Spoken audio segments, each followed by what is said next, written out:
You know, Storied Sounds is not about condemnation, nor do we subscribe to a particular set of beliefs. But we are about lifting up and overcoming the things that hold us down, transcending. We share stories that elevate us and connect us to each other. Stories that extol a virtue or a daring trait that helps one get through to the other side. A simple moment of humanity that takes us places we might never have been before. Today's episode is the final part of a 3-part series on addiction. Part 1 told the story of a 14-year-old girl whose father struggles with alcohol addiction. Part 2 looked at addiction as a problem with the human need to bond and suggested that perhaps addiction was more about not wanting to be present in your life and less about the drug itself. This episode is Part 3, the final perspective, and tells the story of the girl's father, the alcoholic. Sometimes it takes going down a dark path in order to notice how bright the light shines from that clearing ahead. This is one of those tales. I'm Corey Lee Davis. And I'm Cheryl Leverage. And this is Storied Sounds. Addiction. Bonding. Part 3. She's 14 now and starting to get a good circle of friends and good support, and I'm not drinking near as much. So I think that's a plus. She sees me trying to work. We're working a good direction together a little bit. You know, I hug her now every so often, and so I think she's starting to appreciate me more. I always had wanted a daughter. We were very close, and I would, dote on her and carry her around, and we used to wrestle. She wanted to wrestle all the time, and so I'd wrestle with her. And that was probably the last really good memories I have. She cried a lot. I'd get home and the crying it was like nails on a chalkboard. But I realized it was just, one of those things. And it was a colicky baby and they cry a lot.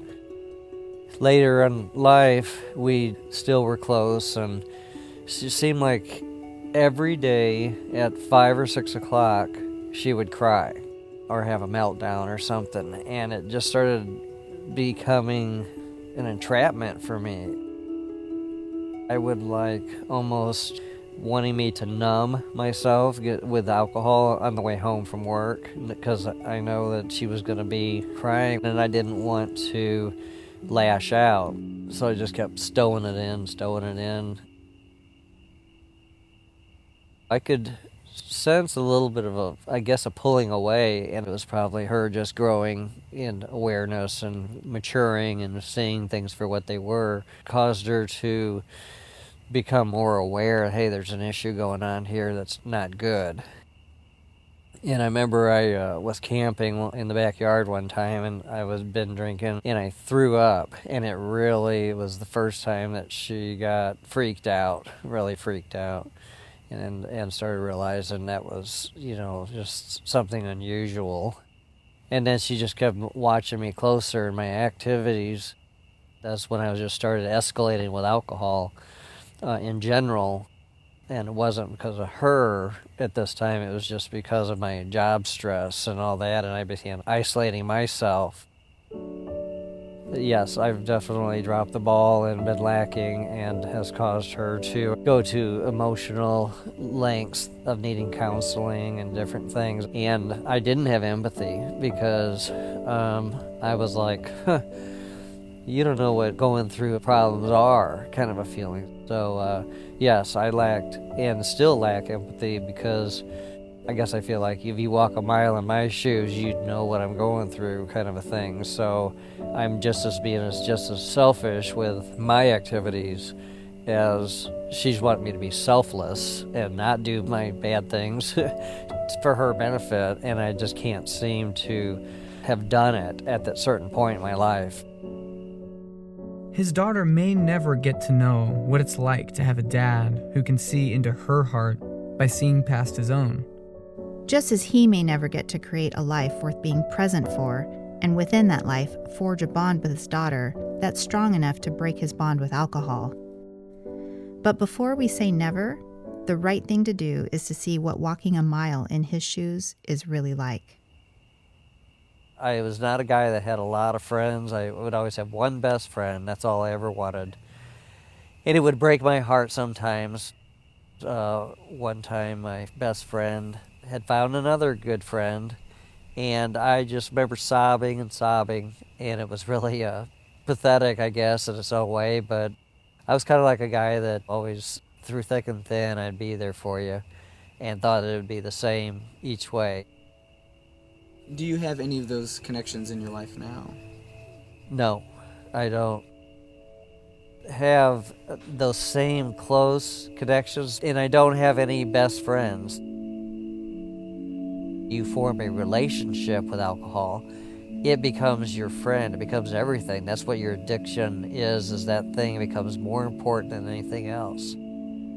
It's not like it's an isolated existence like it may sound, but it's just that I don't have an individual that I tell my deepest things and woes and feelings and tales to. His parents divorced when he was 3. And he spent most of his time with his mom and his new stepdad. I started realizing my stepdad was kind of maybe resentful of us kids. And I remember the very first time there was an incident of physical abuse was he reached out and grabbed me by my hair and picked me up and pulled me into the house by my hair, lifted me off the ground up into the apartment. It was because I asked for more milk and didn't drink it. The kids were forced to walk diligently on the outside of the stairs so that the carpet didn't get worn in the middle. That way it stayed looking nice for any guests. Boy, his stepdad was really... Well, he was an admirer of Hitler. He said that he was a genius. My stepdad did not believe in play after school. He decided that he'd make a list of 10 or 15, 20 things that he wanted us to accomplish after school before bed. We weren't allowed to sleep on our stomach because he said in nature animals didn't sleep on their stomachs. I guess because he was afraid it would cause lack of penis growth. That's the most ridiculous thing I ever heard. And I love laying on my stomach. That was my only position I could go to sleep. I couldn't sleep on my back. And we were allowed to sleep on our side or our back. Of course, he'd come in and check on us before bed, make sure we'd brushed our teeth and had everything in order. And if he caught us laying on our stomach, he'd whack us, make us turn over. Sometimes you'd be sound asleep, and you get whacked out of a dead sleep. And turn over, or turn on your side. And so that set sort of a tone for me being alone, it seemed like. At that time, my stepdad met one of Jehovah's Witnesses at work and started talking or chatting, and they started coming over and studying with us. And my mom became one of Jehovah's Witnesses, and us kids consequently followed suit. Neglect, physical abuse, religious pressures, living with someone who won't even let you sleep on your belly? Wow, I can't even imagine that. But it sounds like a perfect recipe for teenage angst, though. What's a young man to do? I turned 19, and the drinking age was legal in Illinois of 19. That's when I seemed like things started to get on the roll. I would get a 6-pack or so of beer and then bring it home or drink it on the way home. That was the first time I think I started drinking and driving. And I started equating that with, wow, I put in a long week, I deserve this, it's nice and cold, get a cooler of Pony Millers and iced up, and man, that was living. Those Pony Millers would just get so cold, and you'd be a hot summer night, I could still hear the and it was gone. It was just like a chill, it was shotgun down your throat, and it was empty. I was just euphoric. I always wanted racing out of the car. Did it so much, it was probably the closest to dying I've ever been. Bells right down. Risky behavior, drinking with the day made me more likable, what I presumed to be likable. I was very shy, braver, and more friendly and outgoing. The bushes or marijuana, tequila sunrise, 777 Cisco Jones, chug-a-lug in this bottle of whiskey. Popcorn. They had drugged me around in the backyard. Karaoke. No strong bonds to his family, a serious stubborn streak. It'd be really easy for things to get out of hand. Let's say you have access to a time machine, and you can go back to any moment in your life to do it differently. Where do you go? I was 19. I was starting to party with my workmates, and I went to one of them's house, and he had some certain marijuana that was, I guess, laced with something. And I'm like, wow, can I get some of that? And he said, yeah, just don't smoke it alone. So being the adventurous idiot that I was, I thought, yeah, the first thing I'm going to do is smoke it alone. You know, don't tell me not to do something, I'm going to do it. I started, for some reason, reading the Bible and smoking this stuff. And I believe it was probably, hindsight, was marijuana mixed either with PCP or with formaldehyde. So I just started thinking I was incarnated somebody from the Bible character, Isaiah, then Jesus. My eyes were following words in the Bible that said light the bong in different colors. And then I basically got to thinking that I was Jesus and that I had to sacrifice myself for the world and craziness, you know. And then lit my apartment on fire and jumped into the fire. The landlord tried to pull me out, and I broke loose and jumped in again like 3 times. Finally, they pulled me out successfully, and I went to the hospital. 65% of his body was burned. He had third-degree burns on his right wrist and right side, second-degree burns on his right arm and hands. Both his legs and feet were burned, along with his stomach and back. So that set up a whole new value on beer and alcohol as something I would lean on to gain some sort of confidence over my so-called condition of being burned. That probably started the more full-on weekend drinking, even if it was by myself, getting a 6-pack and drinking on the weekend.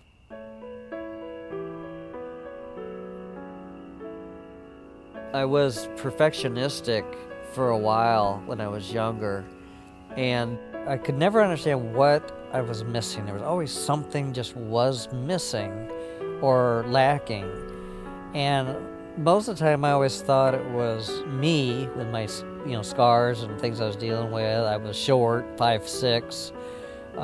Wasn't the hunk that most of the girls would, tend to lean towards.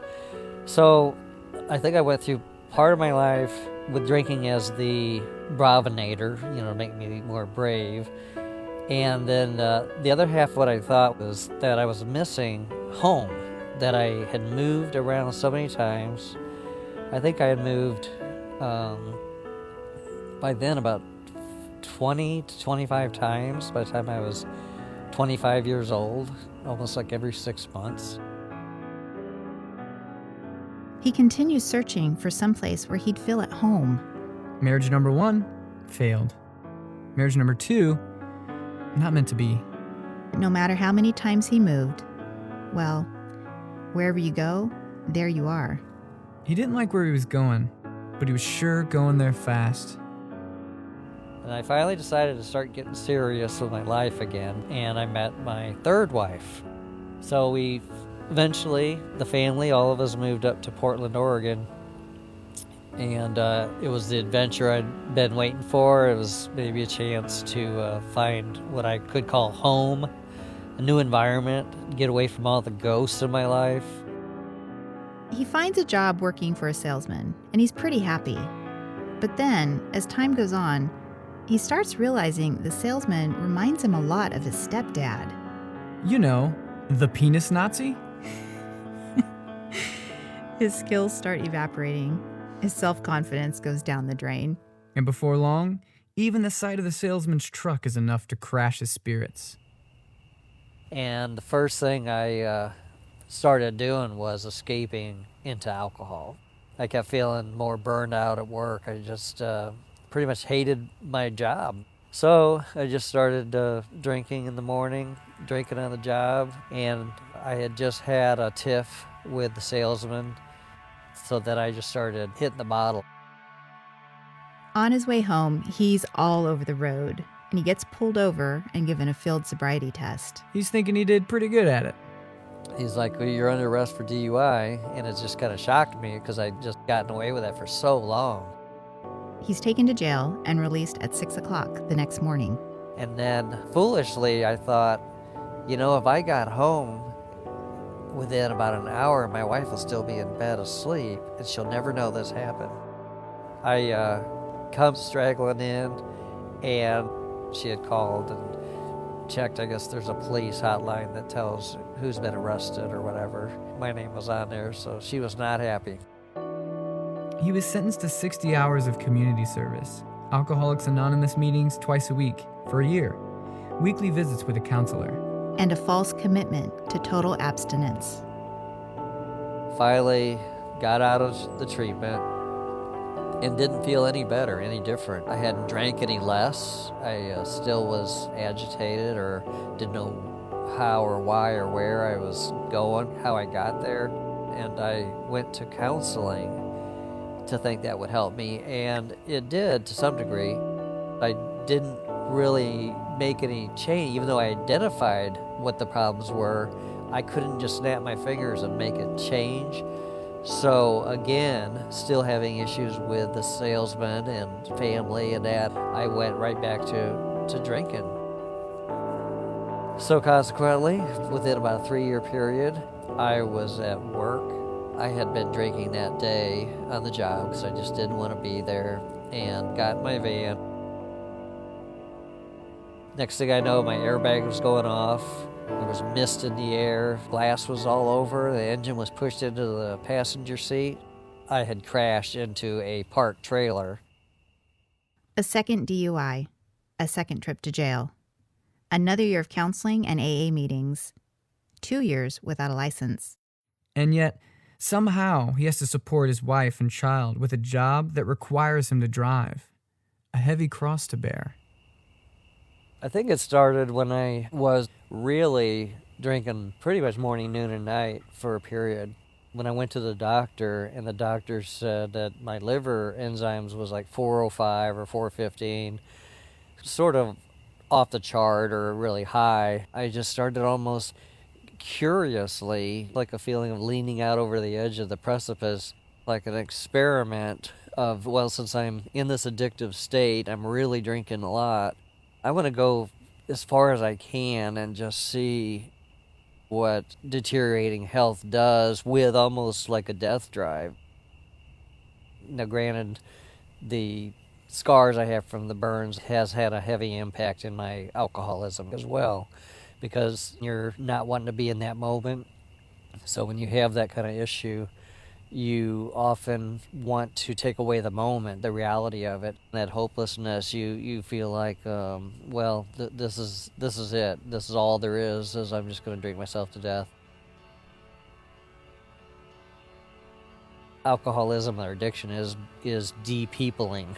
One by one, you start losing your friends, your relatives, and then you're finally down to yourself, and then you die. So you're de-peopling everybody around you that would otherwise be your associate or family.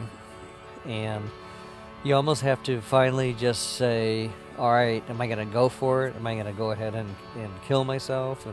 Or am I going to straighten up and fly right and try and get zest for life again? And that's what I did. It may have taken a lifetime to tangle things up, but it also took that same lifetime to learn how to sort it all out. Little by little, I'm untangling my bad emotions and my tie to the needing to be numbed and that sort of stuff. I'm no longer substituting alcohol for relationship or sorrow or my scars or some of the things that I've had to lean on as a crutch with alcohol. You can have little slips or binges, but all in all, my outlook is to live. I have more hope, and I think before I didn't have hope. And I understand if you don't have hope, you do start dying inside. That single visit to his family over 40 years ago began a lifelong commitment to his religion. A religion in which he still struggles to forge a bond with the higher power that he's dedicated his life to.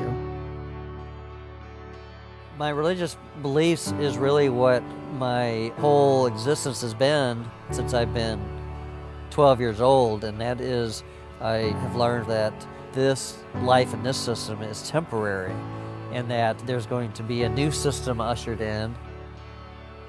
No matter how fantastical it may seem, sometimes it takes belief in another world in order to save us in this one. In this new system, Earth becomes a paradise.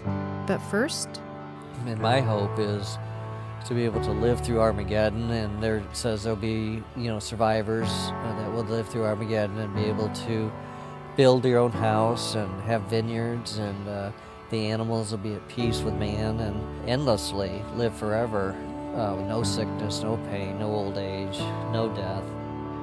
There's very unnatural things that we deal with in this system of things. We get up, we leave our families that we love, go somewhere with strangers and do things that we don't really want to do. We go eat food that we really don't wish we had to eat. In a new system, you get up and do what you want to do, and you eat what and when you want. You do work that you love. You're loved by somebody. You love somebody. And then it's just like every day will just be happier than the next. You can travel and go see lands that you can't see right now. It won't be that money-grubbing, greedy system where people own this chunk of the world and they put up a wall or a fence and don't want anybody around it. I'll finally find home, the real home, the everlasting home. Even though that seems like a fallacy and a fantasy, that's where faith comes in, that I feel that I'm living a temporary existence, like someone that's a temporary resident in a land waiting for that kingdom to be established on earth and fulfilled so that I could look forward to being part of that arrangement. So basically then my life would start then, and the life now is just trying to prove that I am a candidate for that society by my actions and activities, which unfortunately, with my alcohol connections, has caused me to have serious doubt of my qualifications. So I know I have to straighten up and get this under control. so he knows that in order to make it into this paradise Earth, he can't be a drunkard. It's pretty obvious what he's got to do. He doesn't want to drink anymore, right? I don't know what my future holds for drinking. Perhaps I'll have to someday just admit that it's not going to be able to be part of my life at all, and I'll have to put it away. I don't know at this point if it's just something I could control or if it's going to control me. And all in all, in the counseling, they try to get me to say, we know you can drink, but should you drink? That's what we want you to look at, is should you drink? And I said, no, I shouldn't, but I probably will. Before we released this episode, we were contacted by the storyteller, and he told us that he wanted to leave you all with these final thoughts. I haven't led a charmed life. In fact, sometimes it feels like I fell off a cliff and hit every rock on the way down. I'm not perfect, and I know that I've hurt people along the way, but I'm grateful for every lesson that I've learned. I believe that we're on this planet to acquire wisdom and knowledge, and I've had to learn every one of my life's lessons the hard way. That's just how I've had to learn, but I'm grateful nonetheless.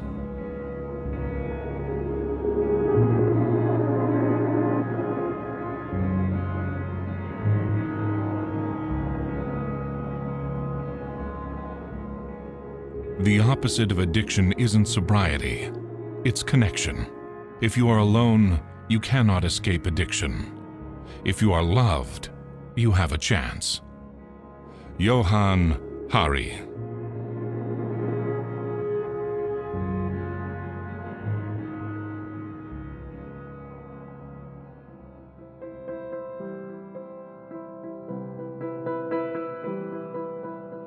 Our storyteller is a man without a home, and his life about acquiring wisdom. The lessons learned, no matter how much they seem bent on destroying him, are guiding him along the way. To him, transcendence means to be judged as worthy and thus make it into a new system of things. He has hope. And it's the virtue that he believes will get him to his desired destination. But what do we call hope that's actually a paradox? One that, while we're seeking our own personal paradises, we can be creating a sort of hell for those around us. For it's those around us who we choose to bond with throughout this life that can determine how good it gets. What are you bonding with? Do those bonds serve or hinder you in creating a life you want to be present for? What work lies ahead for you in strengthening or creating the bonds that will help you make it down the inevitable dark paths in life and through to the other side? We probably won't ever invent a way to go back in time and change those moments that we regret. But here and now is the time we do have to engage with the lesson, to see what can be learned. It's the closest thing we have to a time machine, which means that at any given moment, when we want to be fully present in our lives, we stand a chance at turning things around.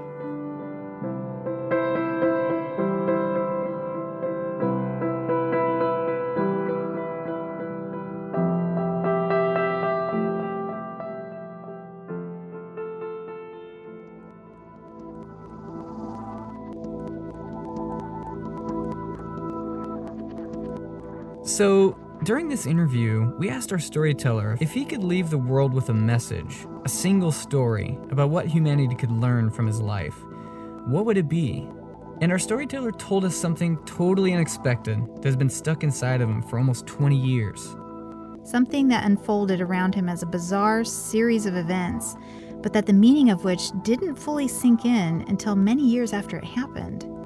A puzzle he hadn't really contemplated until it woke him up in the middle of the night and he suddenly realized all the pieces fit perfectly. A story that frankly shocked us. One that we don't know quite how to handle, but nevertheless have decided it must see the light of day. One that he called The murder story. That's right, a real murder mystery. One that, if true, appears to have had only one witness capable of helping solve it. This and more coming up as the first season of Storied Sounds continues to unfold.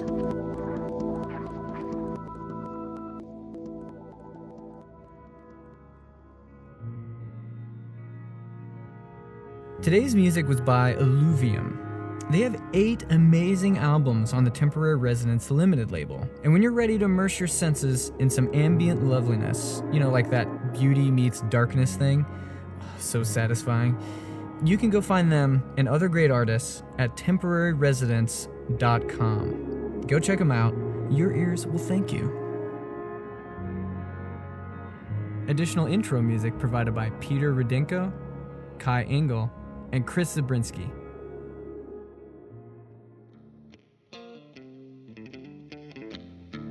Generous support for this episode was provided by Sam A. Mowry. His voice talents can be heard across the world via the internet, and he also directs the Willamette Radio Workshop. It's dedicated to the creation and preservation of the fine art of radio storytelling.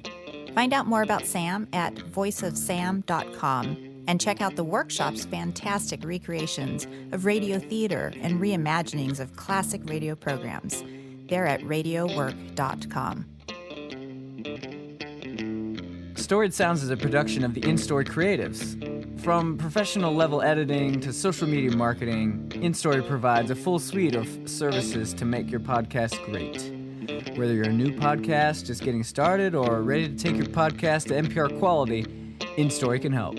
For a way better podcast, check them out at instorycreatives.com. Oh, and one more thing. Thanks to Zach Austin for letting us use this blues music that we've been featuring for our ads here for the In-Story Creatives.